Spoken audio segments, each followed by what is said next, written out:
Halo kelas, Assalamualaikum warahmatullahi wabarakatuh. Now we are going to learn about part of speech with Miss Lia Mitasari. What is part of speech? Apa sih part of speech itu? And what are they? Apa saja? Mari kita pelajari bersama-sama. Oke, bagian-bagian membentuk sebuah kalimat dalam bahasa Inggris disebut part of speech. Part of speech is divided into 8. Ada 8 macam, yaitu pancavif, disingkat dengan pancavif. Yang pertama ada pronoun. Pronoun itu kata ganti. Kata ganti ada apa? Ada I, you, they, we, he, she, it, that, those, this, dan lain sebagainya. Nah, untuk English pronoun, jika subjek pronounnya itu I, objek pronounnya menjadi me. Jadi kalau you jadinya you, he, him, he, she, her, it, we, us, you, they, them, dan lain sebagainya. Untuk possessive adjective itu adalah kepemilikan, dimana setelah my itu my, your, his, her, dan lain sebagainya harus ditambah objek atau kata benda. Contohnya my book, your book. My book, it means that the book is belong to me. Your book, it means that the book is belong to you. Maksudnya adalah buku itu milik kamu, dimiliki oleh kamu. Untuk possessive pronoun itu sama saja, maksud saya sama aja hampir seperti possessive adjective. Cuma perbedaannya kalau di possessive pronoun kita tidak usah menambahkan objek atau kata benda lagi. Contohnya this is mine, itu sama aja seperti this is my book kalau kita membahas tentang buku.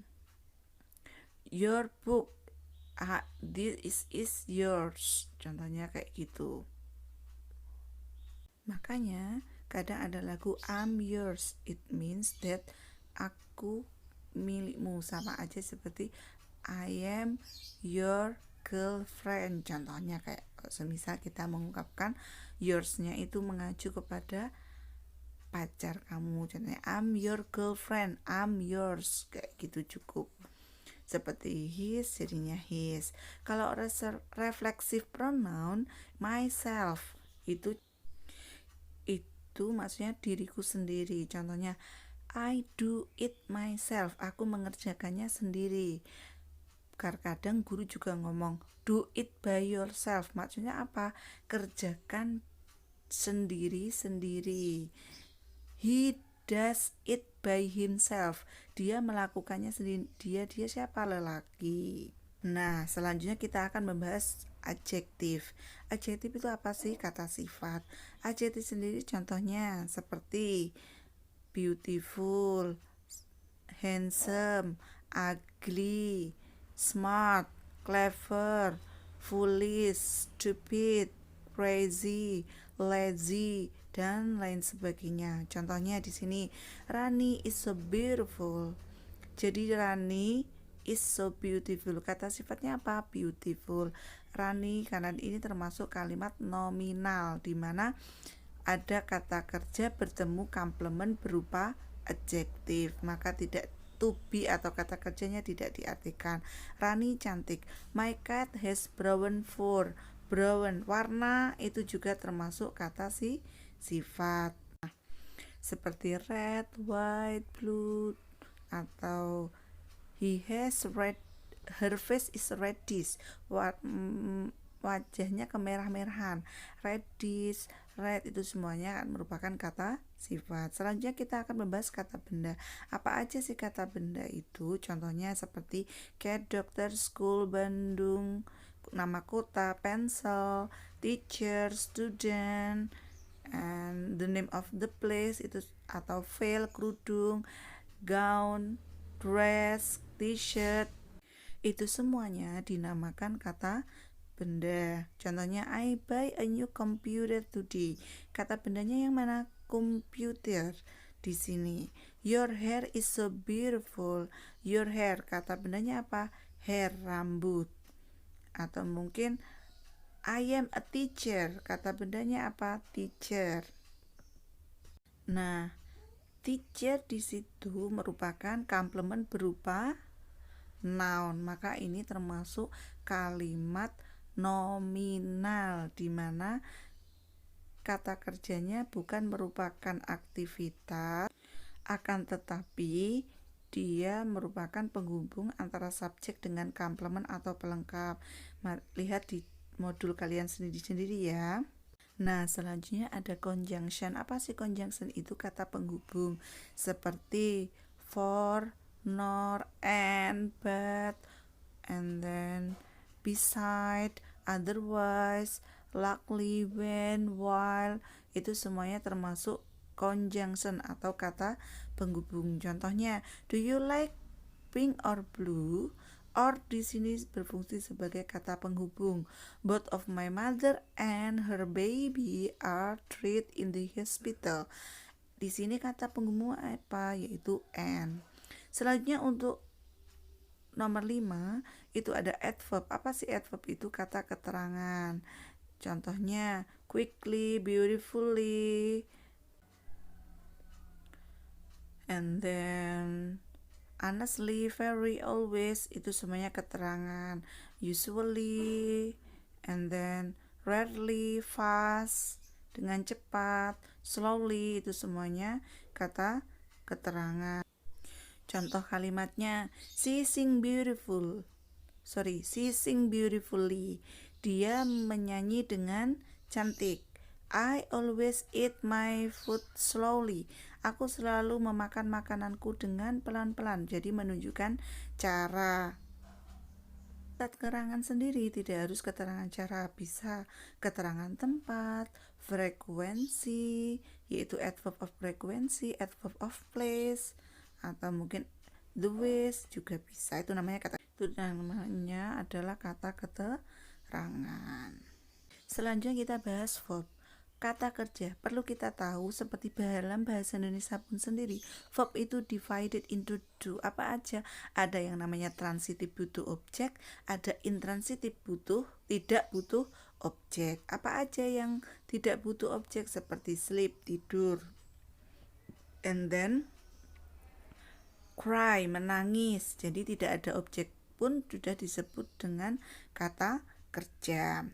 Kata kerja sendiri ada yang namanya regular, tidak beraturan, irregular, tidak beraturan. Nanti cek di kamus sendiri-sendiri ya. Nah, kata kerja sendiri itu ada yang namanya bare infinitive, yaitu kata kerja yang tidak ada tambahan apapun. Biasanya diawali oleh kata to selalu diikuti dengan verb pertama. Contohnya, I study every day at school merupakan kata verbal sentence. Karena apa? Kata kerjanya di sini merupakan aktivitas yang dilakukan oleh subjek atau pelaku. She is looking for her shoes. Dia sedang mencari sepatunya. Kata kerjanya apa? Is looking for. Yang selanjutnya ada intersection atau kata seruan. Seruan itu menggambarkan emosi atau perasaan. Contohnya, ow, ouch, ow, yummy, aha, oops, hooray, yippee, dan lain sebagainya. Ouch, my cat is bleeding. Atau ouch, I have cut my finger. Saya telah tangan saya keiris akhirnya berdarah, kayak gitu contohnya. Atau wow, your dress is so beautiful. Jadi maksudnya adalah wow, gaunmu sangat indah. Ouch, my knee is hurt. Lutut saya sakit. Be careful, hati-hati, contohnya kayak gitu. Atau mungkin watch out, awas, look out. Atau listen, the headmaster is speaking. Jadi dengar ya, kepala sekolah sedang berbicara. Dan yang terakhir ada preposition. Preposition adalah kata yang digunakan untuk menunjukkan letak suatu benda atau posisi di mana kita berada. Contohnya ada in, on, at, below, above, in front of, in front, beside, behind, near, around, dan lain sebagainya. Contoh kalimat, my house is beside the mosque. Rumahku ada di sebelah masjid. Prepositionnya apa? Beside, di samping. There is a mouse under the table. Ada tikus di bawah meja. Jika kata petunjuk atau preposisinya adalah under. Catatan, in itu adalah di dalam, kalau on di atas melekat. Contohnya the book is on the table. Kan bukunya melekat di atas meja, maka kita pakainya on. Nah, kalau tidak melekat, kita pakainya above. Contohnya the lamp is above us. Lampu itu ada di atas kita. Atau mungkin the aeroplane is flying above us. Jadi tidak menempel di atas kita. Itu pakainya above. Kalau at itu untuk nama lembaga atau institusi. Atau bisa jadi nama tempat yang sudah jelas. Contohnya, I continue my study at Stikers Ismi Jombang. Itu contohnya. Kenapa pakai at? Karena untuk menunjukkan nama institusi atau sebuah tempat yang sudah jelas bahwa itu nama lembaga.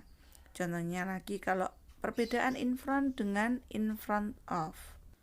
In front of dengan in front itu sama-sama artinya di depan, cuma perbedaan dalam pelafalannya. Kalau in front of itu di depan yang ditambah objek atau kata benda tempatnya apa, tapi kalau in front itu tidak ada tambahan apapun setelahnya. Contohnya, I wait you in front. Aku menunggumu di depan. Setelah itu kan titik, tidak ada tambahan apapun. Tapi kalau semisal I wait you in front of my house, aku menunggumu di depan rumahku. Setelah in front of ada penambahan kata benda atau objeknya. Berikutnya untuk around itu artinya di sekitar. Next to juga di sekitar, tapi next to itu lebih kompleks, bisa di depan, di bawah, di belakang, di samping, di atas, atau di sekitar kita. Terus selanjutnya, kalau beside itu di samping, under di bawah, dan preposisi lainnya. Untuk keterangan lebih lengkapnya kalian bisa cek di kamus. Okay, that's all my explanation about part of speech. Hopefully it will be useful for you. See you. Wassalamualaikum warahmatullahi wabarakatuh.